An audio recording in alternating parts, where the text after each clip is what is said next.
celebration recaps, I think, are going to be the Oh ones that yeah, always they're going to be the high view, high like, high retweet ones. Those are the fun ones. yeah.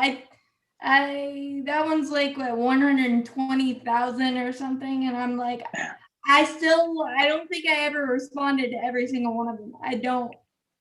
I You get to a tried. point where you can't. Yeah, you get to a point you just can't. Like there's if you have that moment where something um gets a lot of attention or lots of, I guess what I don't even know what they consider viral. I don't know if it's like 1,000 or whatever, but like yeah, you get to a point where um like you're almost tired of seeing your own tweets sometimes because Yeah, of the mentions or like I'm sure like notifications for YouTube, bing yeah. bing bing bing bing, so I don't have any notifications set for Twitter, not a single one of them. I mean, I don't see any notifications unless I check them. Like I have to manually go on there and open the Yeah. app because it's just annoying because it always has At some something point, I dinging. But probably should have done that yeah, after the World Series because the first thing one of my brothers asked me is that have you slept? And I don't know that the answer was yes.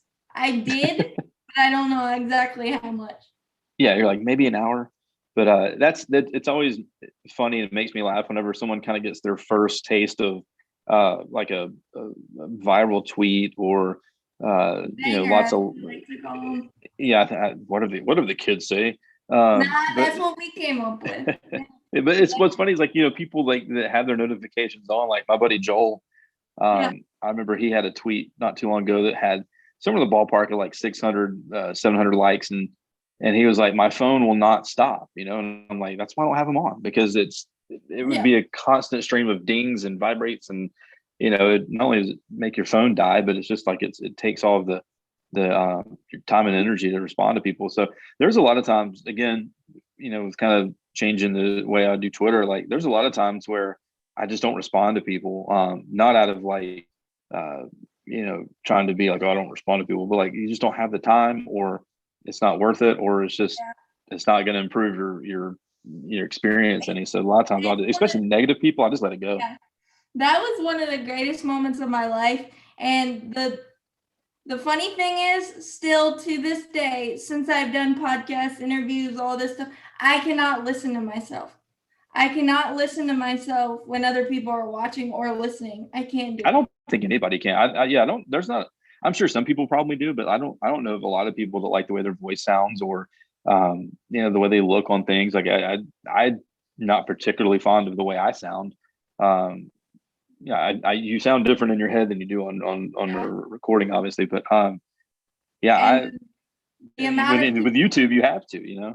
yeah, the amount of people that said they cried or whatever with my reaction. The funny thing is, I don't plan those reactions. My mom is just in the background trying not to let me see her to Mhm. plan my they're just all of them. They're just like my videos. I don't plan anything. I didn't plan this tonight. You're like, what do I Yeah. need to be prepared for? I was like, I don't know.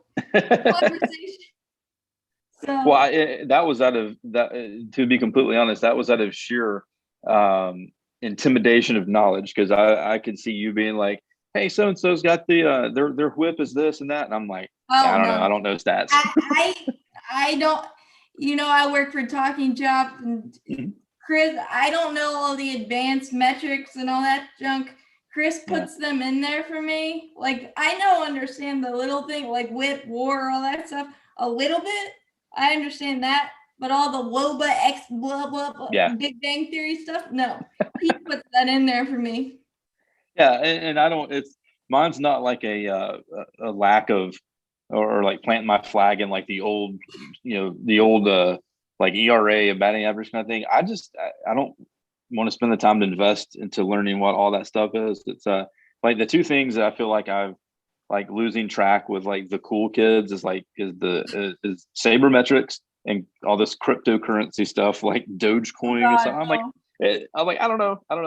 I'm old school. I Nope. guess I don't need to know all that. So and I think the reason that some of the advanced stats like I think the reason they're not appealing to me is and I know it's probably not going to make sense as I say it out loud because batting average was probably an advanced stat at some point. But like when you start saying that, uh, when you apply the old sabermetrics or the new style of sabermetrics to and analytics to old players. Like when you talk about, oh well, Yeah. Honus Wagner had XFIP or WOBA. I'm like, that doesn't make sense in my head. Like you can't tell me that Mike Trout and Honus Wagner had Nope. 4 WAR. Like I don't understand what that means. Like I don't I can't compare those two because it's obviously in different eras. But Yeah.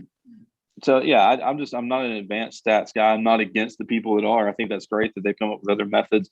I do think it's cool that there are now metrics out there that can determine defensive saves and things like that for Yeah. some of maybe the players that didn't have a They chance to perform or get better payment because of their or contracts because of their stats. think one stat that I would like to see that everybody would understand is catchers run save. Yeah, like they get the plate. Blocking and like all that stuff. I think that would value catchers more. And I know the one knee thing, it annoys the Jesus out of me. Yeah. When they don't block and move and all that stuff. But I think catchers run saved would be something simple and tangible for regular fans that don't really give a crap about X WOBA, this, that, and the other. I'm a lefty, so I was never a catcher. I always played first or center. So I never had the opportunity to catch. I've never tried to catch. I feel like it's probably one of the toughest positions in baseball or softball or whichever sport. It probably doesn't help that my dad was a Hall of Fame catcher at Flagler, and my brother was one of the best catchers of all time at Carson Newman. So it probably doesn't help my anger with catching based on having them in my family. But yeah, I was never a catcher either. I was a right fielder or somewhere not close to the ball. Yeah, I mean, you got to think those hot summer days when they're when it's like 1,000,000,000% humidity and they've got all the gear on. Yeah. They've got their heads covered like there's no air. I mean, like I don't think they're appreciated enough. But like, the I don't know, like they call games and they don't really get, I think, the glory for it. Like the Tyler Flowers hate. Oh my God. Yeah, I'm probably guilty of some of that. I'm probably because it felt like that he allowed a lot of stuff. But again, you'd always see somebody when that argument came up. There was always somebody ready to counter it with a stat that showed that he was a high level catcher. But yeah, I think you just kind of take for granted that those guys sitting back there like d'Arnaud. We clearly missed him when he was out. Was dumb. Yeah, it was. And then he comes back and it's like you see that shift and okay, That's well I feel like an underrated thing in our run too was Travis caught every single inning and you could see that his thumb was still hot and bothering at points. So I really didn't expect him to do a lot at the plate, but maybe his best at bat was walking and then striking out so Tyler Matzek could come back for the 8th inning. Yeah. We had a carousel of catchers this year. I mean, there was just I don't remember how many we signed, but it just seemed like every week we were signing a catcher and Contreras would get thrown in there with that. So I don't know. I assume did we sign another catcher before the lockout? And I don't remember who it was. Okay, yeah. So I don't know if he's going to be in a battery or in a. It'll probably be like a Tyler Flowers, Kurt Suzuki thing we've done for years because obviously you don't want to get stuck with the 7 carousel of catchers like we did this year. And people weren't happy about it and we're like, you got to give that money to Freddie. No. Yes, we do, but there's different things we need, and Alex Anthopoulos knows what he's doing. So as much as the Freddie Freeman, the bubble of Freddie not knowing is kind of killing some vibes, I trust in Alex Anthopoulos, and whatever decision he makes is what it is. I think I've gone, and I don't know if the lockout has solidified this or made it, more of a guessing game. But like, I went from there's no way we don't re-sign him to we may not, and that's okay. I think it will suck if we don't. I really think he deserves to be an Atlanta Brave the rest of his career. I'm not going to sit here and pretend like some people do on Twitter that I know the ins and outs of the financial status of the Braves and this and that. I think I'm somewhere in between. Yeah. Back up the money truck to his driveway, and hey, if he wants to go somewhere else, let him go. I don't think that our franchise is built on one player. I think that obviously that we showed that with Acuna, that our generational talent went down, and we were still able to win a World Series without him. So I think if Freddie went to the Angels or whomever, I think we're going to be okay. We may not be exactly where we were clearly, but I mean, if we had to get an Anthony Rizzo, or we got a guy from I don't know who the guy is from Oakland that we looked at. He's a local guy. Yeah. I don't think it's doom and gloom. It'll suck for sure, but I don't. I've kind of gone from it's Freddie Freeman. He's going to be a Brave for life, and you see these people they're so confident they're just on Twitter and like, oh, he'll be a Brave. He loves it here in Atlanta. I'm like, yeah, he also loves money, and he's a human, and someone's going to pay you $80 million more. You're probably going to take it, and especially if it's your last career. But I am frustrated that they didn't get a deal done. And again, I don't know the circumstances. The Ozuna money's still hanging out there. I think we talked about that the other day. I honestly think, and I might be the only person, but I think COVID played a part in that. I think we would have had it done a while ago, except all the financial junk that happened because of COVID. I think that played a part in it. And the uncertainty with Freddie with COVID and injuries and all this other Marcell Ozuna, which I would love for the new CBA to say, if a player does something that the team is not willing to keep him, then maybe there's some way we can sort of get out of that contract, because that's not our fault. Yeah, that's a slippery slope too, because it's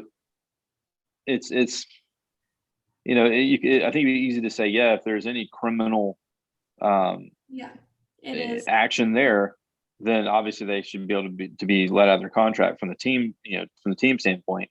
But then it gets tacky, because like what Ozuna did, where he pled, so there may not be a charge. So is it still criminal? So aside from the public or the public relations nightmare of having him still be on the team, and the fact that if he's still on the team and Freddie's not. Yeah, I mean, obviously two hugely different circumstances, but I don't know. I don't have that strong of opinion on the Zuna thing. I think from a PR and marketing standpoint, it's a terrible look to have a domestic abuser on your team. Baseball, unfortunately, is notorious for allowing that stuff to happen. I forget who it was with the Cubs a couple years ago. And Addison Russell. Addison Russell, yep, it was Addison Russell. Like, he came back to the team. I'm like, how do they survive that public now he's nightmare? Gone, though. See, now he's not. I mean, I don't know. I would be shocked if Ozuna was in a Braves jersey next year. But at the same time, if you can look at it from the other lens, like baseball is a business, the Braves are a business, and they're still tied to him financially. So, I mean, what business just says, "Oh, we'll just cut $65 million off our budget"? Like, they're probably going to try to get some value out of it. So, I think the best case scenario for the Braves, they try to trade him or somebody unload the contract or whatever. I just don't know. But I think they'll have to eat a lot of that if that happens. I mean, I don't know. I don't approve or appreciate what Ozuna did, but obviously we don't know the whole situation, so I'm not going to totally speak on that. But I can tell you 1,000% that I would rather have Freddie and Soler over Ozuna any day of the week, and I think 95% of the Braves will agree with that. But because Alex cares so much about Clubhouse and that matters, and I don't know that would jive. But I think that would, well, at least from my non-professional experience or opinion, like, I don't know what it would do in the clubhouse. Those guys may all be bros, I don't know, but just from the outside perspective, it seems like it seems like there would be some type of dissension in the locker room because of all the negative stuff going on with it. But one of the things that I did read right towards the end of the season, and it made sense to me and it kind of made me feel a little better about Freddie testing the market was that, and I don't remember if it was a national writer, I don't remember if it was a blogger, I really don't remember who said it, but someone said that that Anthopoulos is kind of doing a brilliant move by letting the market set his price rather than saying, say Freddie's agent said we want $300 million, and signing him early to $300 million, and then showing his market was really 180 to 200 million. So that's the only thing that makes me feel a little okay with it. But and I like to believe in my little world that he probably has some type of deal worked out where he gets an offer and they kind of say, okay, Atlanta, here's what I'm offered, match it or don't, so I don't think it's as cut and dry as it looks in the media. It's like, okay, we're just letting him go and hopefully he comes back. I mean, there's obviously a plan in place. Like you said, Anthopoulos is smart, but I wish they had locked him up already just for the confidence of knowing he's gonna be our first baseman. Just for the brain. It's just kind of floating out there. Like, I just need to know so I can have my emotions with whatever, because Freddie has been here through the bad, the rebuild, before any of it. Before we were good, during we were good, and it just, I don't know. And then the Josh Hader walk-off homer, of course. I'm like, okay, sure, why not?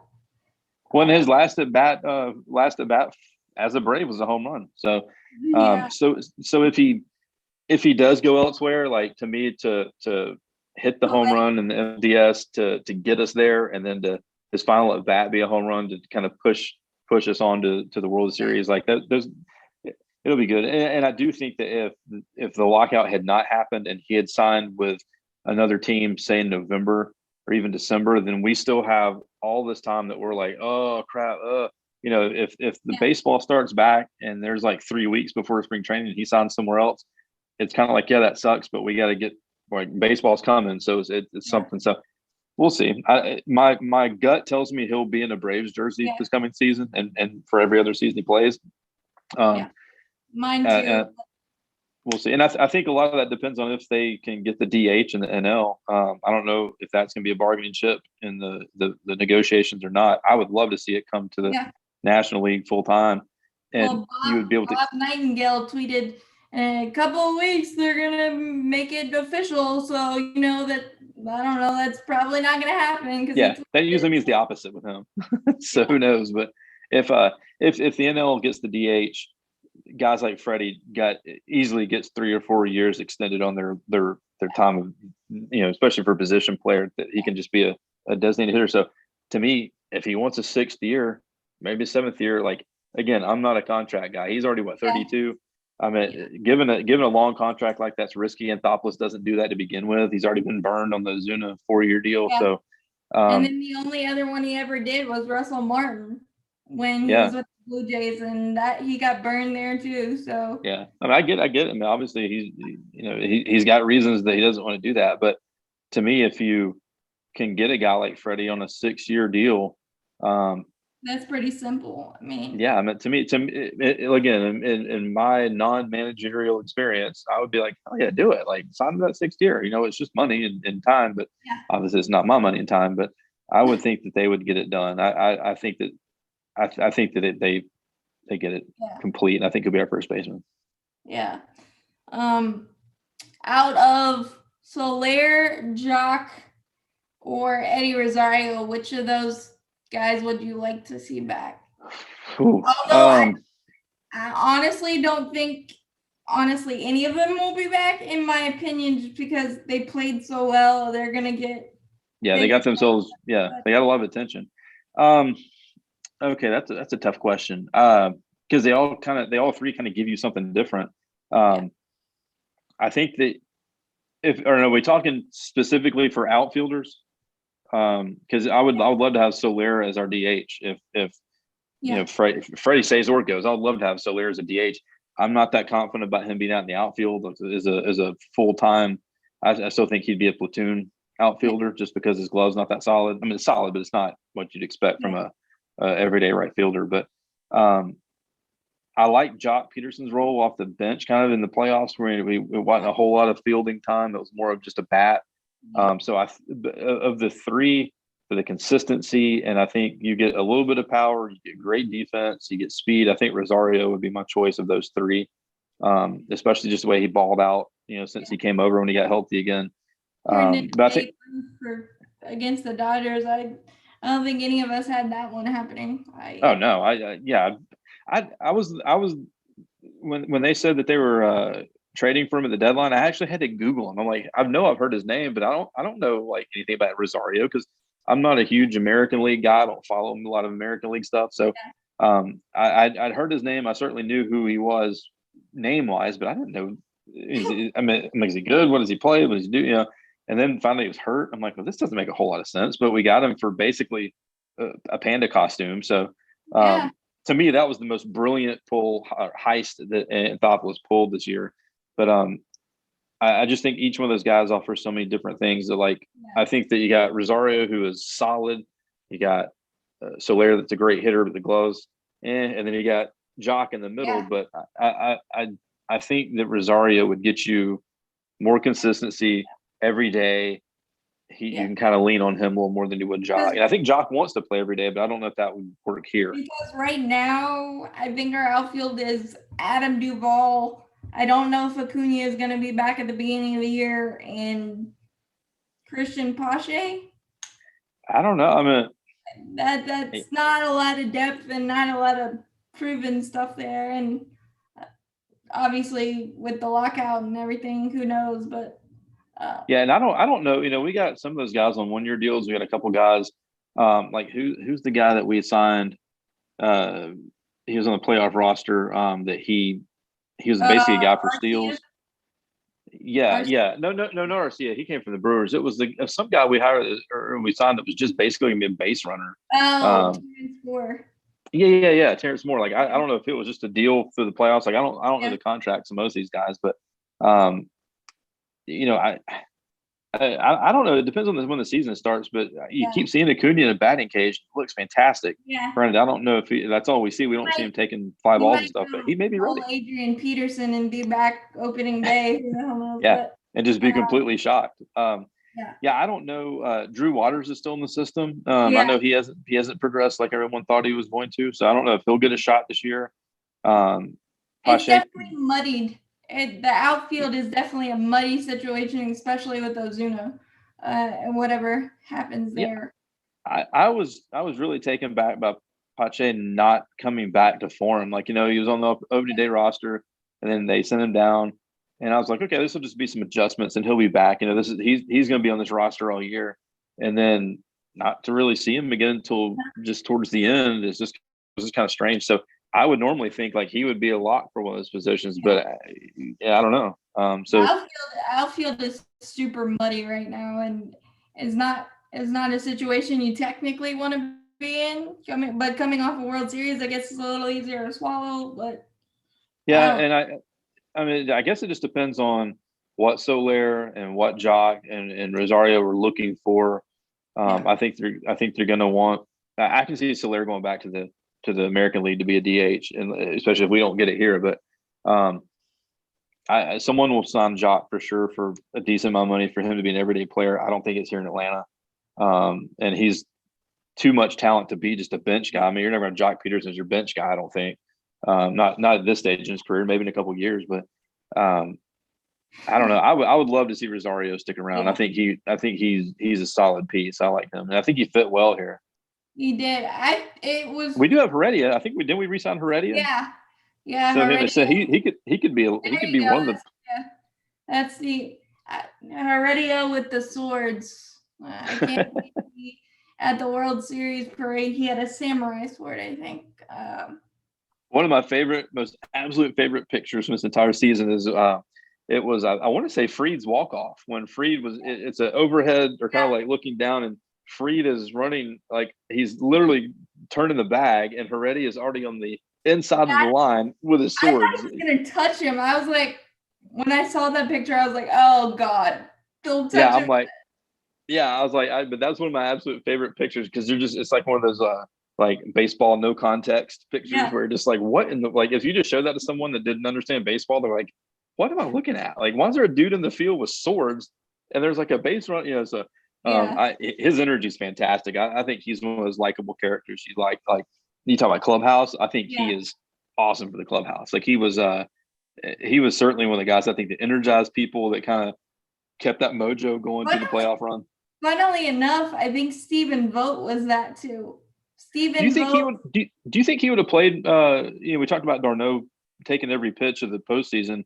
Do you think I would say it wrong, Vogt? Would you think if he had been healthy and not been hurt, do you think he would have shared some of that time, or do you think d'Arnaud was the plan? I honestly think he would have taken a game or two here and there. Yeah. Probably against the Brewers, just in my brain. I don't know why, because he seemed to work well with Anderson.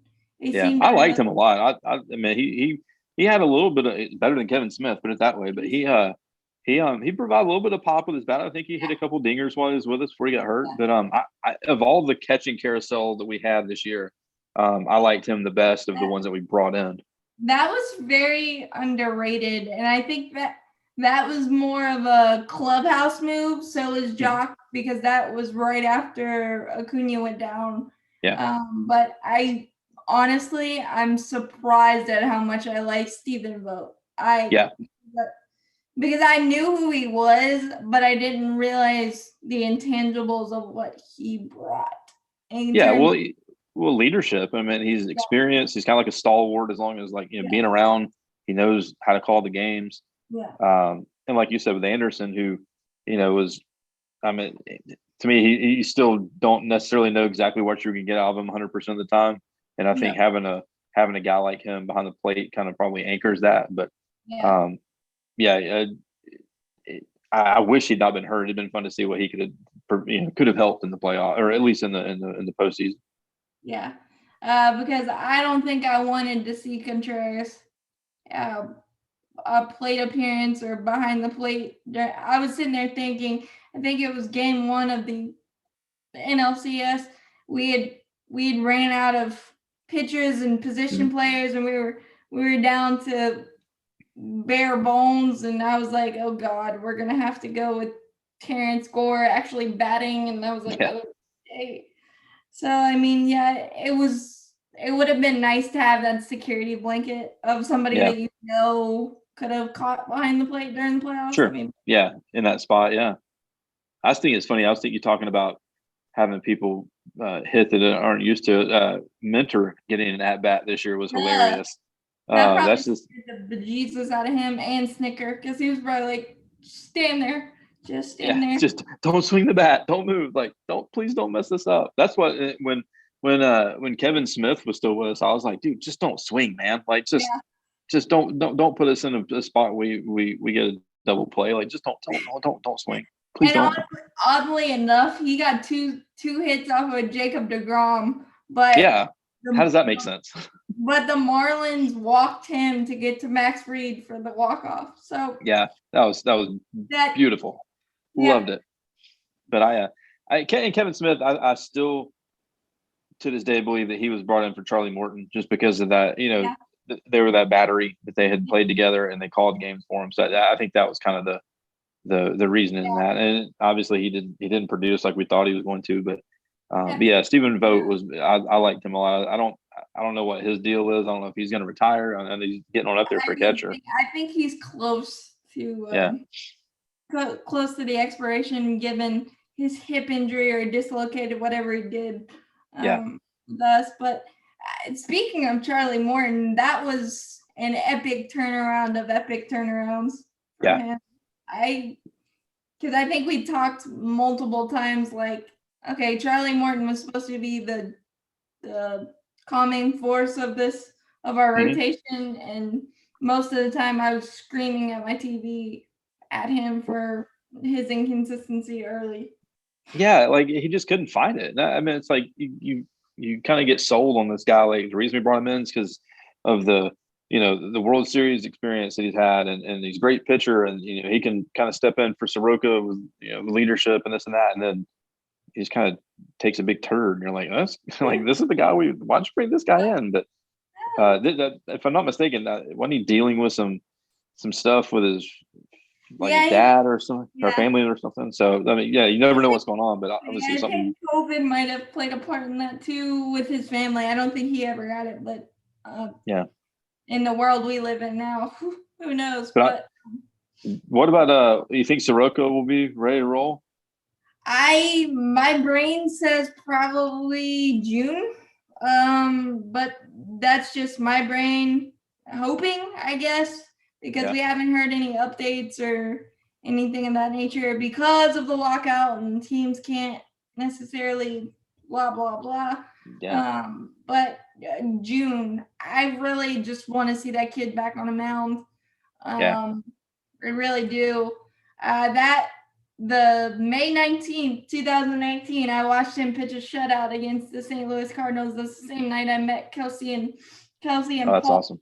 And it was Austin Riley's rookie debut. It was Oh Austin Riley. man, what a game. It was Austin Riley's debut, and Paul, we were talking near the dugout, and he was like, "What do you think Austin Riley's going to do?" I said, "He's going to hit a homer," and he did in And the he fourth did, inning. yeah. I was like, "Okay, maybe I got something with this broadcasting chops thing," but yeah. And what Austin Riley became in the postseason was Oh man. something to behold. I think it's just funny how, and again, Twitter has a bunch of GMs that, Yeah. think that they know everything. And I get that most of the time it's just people kind of making calls on what they see or what they think they've seen. But like, I remember people like just giving up on them, being like, "Oh, we need to put them in a trade package," Yeah. And if you've been around baseball for more than 25 minutes, you know that if a guy comes out in his rookie year and just kills it, he's probably going to tail off at some point and Yeah. kind of come back down to earth and just be normal, and then kind of build back up to what he was. And that's what we saw with him. Like like nobody comes out and is that hot. I think Trevor Story did it in Colorado, but there are very few people come out and just hit dingers like that all the time. And then you kind of expect it, and then he doesn't. It's like, this guy sucks. So, no, he's just kind of. I feel back to like normal. the Braves ourselves as an organization have gotten spoiled by Freddie Freeman, by Chipper Jones, by Ronald Acuna Jr., by Ozzie Albies, they're all not going to be that. They're all not going to be that for deep stretches of their career. But yeah, I mean, it's rare when you get someone like that. And like you just said, we've had 3 or 4 of them, so you kind of get used to it. But I'm curious what they're going to do with Dansby. I don't think he is. I like Dansby. I think he's good for the team. I think he's a good clubhouse guy. I don't know if he is a lifetime Brave. I think that he is a guy that could be put in the package. I think that if you get a chance to get a shortstop that produces better, that you may take him. I don't see him I don't think he's a safe bet to stay here in Atlanta for a long, long time. I don't disagree with that, but I don't see a shortstop that I would take over Dansby other than Carlos Correa at this point, right? Right now. And we're not going to spend the money for that guy trying to sign Freddie. I mean, maybe we pivot if we don't sign Freddie, but like I don't see Anthopoulos trying to lock down 300 million guy or $225 million guys, or however much Correa is going to be worth. We probably could with the revenue we got from the postseason, but I don't know that, and that's not our style. Yeah, especially that's going to go. That's going to buy Derek Schiller a new boat. That's what that's going to do. Yeah, especially with Liberty Media, and that's one thing about the Braves that I wish would happen is that we'd actually get an owner that's a face, a person. I'm not saying like an Arthur Blank or somebody that's prominent in Atlanta, so you could at least have a face to it. Yeah. Instead of a corporation. I don't disrespect Liberty Media or any of that. I just think it would be easier and more tangible. I don't know if that makes sense. Yeah, people make fun of Steve Cohen up in New York, but like I would love to have a Steve Cohen, like not specifically him, but like just like he's a baseball Arthur Blank essentially. Like because like a corporation of Liberty Media, they don't care. They want people in the seats, and they want people buying hot dogs. They want people buying Cokes and beers and souvenirs and all that kind of stuff. They don't give a crap about, hey, I want Jacob deGrom on my team. I'll do whatever it takes to get, you see that with the Falcons and Arthur Blank. Like Arthur's down there on the sidelines at games. You know, he's defending Matt Ryan personally. This kind of stuff. Like you're not going to get that with the Liberty media. So like I would love to have a Steve Cohen who is like, hey, I hear you, fans. I want this guy too. Let's go get him. You know, and except we need to teach him how to not do Twitter because he's terrible at it. It's terrible. But I mean, and I certainly don't want that aspect of an owner. But the single ownership, the majority ownership being a single person rather than a corporation, I will take that all day long. And I hate that. I mean, there's no way to do about it, but I just hate that we're tied to a corporation. And also, again, we got spoiled by Ted Turner. So I think that's, we saw it firsthand how great it was. That's another factor. But again, I'm not anything other than I love baseball, and I wish that would happen, but I don't see it happening, especially since we won the World Series, but who knows? It's just going to make them that more expensive to sell. You're limiting who can walk in there and just throw a check down to take ownership. But yeah, back to, I don't know why Dansby, I do know why Dansby gets so much Twitter hate, but I don't at the same time because he is so clutch. He strikes out a million times, I get it, but he is so clutch and his glove never slumps. So I have a hard time. I give him crap, as you've heard on my recap sometimes, but I have a hard time going away from him. But I do agree that he's probably not a full-time Brave, especially with Braden Shoemaker and some others in our organization currently. Yeah, I don't feel like he is like the lockdown. Like I don't feel like he is replaceable or irreplaceable. Like I get that Twitter hate too. Obviously, I mean he's streaky. He's way too. I feel like if you throw him a slider, you got him. I mean, there was a time where he actually, I think he came back maybe in between his second and third year, and spent that off season working on those, and he came back and he was really a much better hitter than he was the previous year. But he just goes on these benches where it's like you're the last person you want. He's the last person you want to see at the plate in a certain situation, But then like he'll come out of nowhere, like I was talking about the World Series, and just jack one of this clutch moment. You're like, he's the greatest guy ever, So it kind of does this, but he's just one of those guys. I feel like of our infield, with that core. I feel like he would be the one that you could take out, put someone else in, and we probably wouldn't lose a whole lot of that. I think Austin Riley is a one. If you take him out, I don't think we're the same. And I know he's coming off a career year, and I'm not trying to put pressure on him, but a stable third base and the way he played defense this year and his colder stretches were shorter. Yeah. I think he's one that I don't think you can necessarily quickly replace. Yeah. I mean, the only thing I think where he would be moved is if we do let Freddie go and they have to put him at first temporarily if we can't get somebody. Really that's the one thing I do not want to happen. I don't want him to move to left field or to first base. I don't. Yeah. Like if you want him to grow in the position, he needs to be in the position, I think. But and I'm kind of glad that Ron Washington's sticking around, at least for the time being, because that's going to improve their defense right there. That was really surprising to me. I thought he was going to be gone with all the vacancies that were coming up. I was like, man, there's no way we're going to be able to keep him, especially given Snitker. I think Snitker's in the middle of an extension or whatever. So I was like, man, Ron's he's going to go somewhere. And I was afraid to see the Mets. Yeah, I really thought the Padres were going to, because they screwed up with Jace Tingler over Washington. I was like, they're going to try to get Washington back over here as a makeup.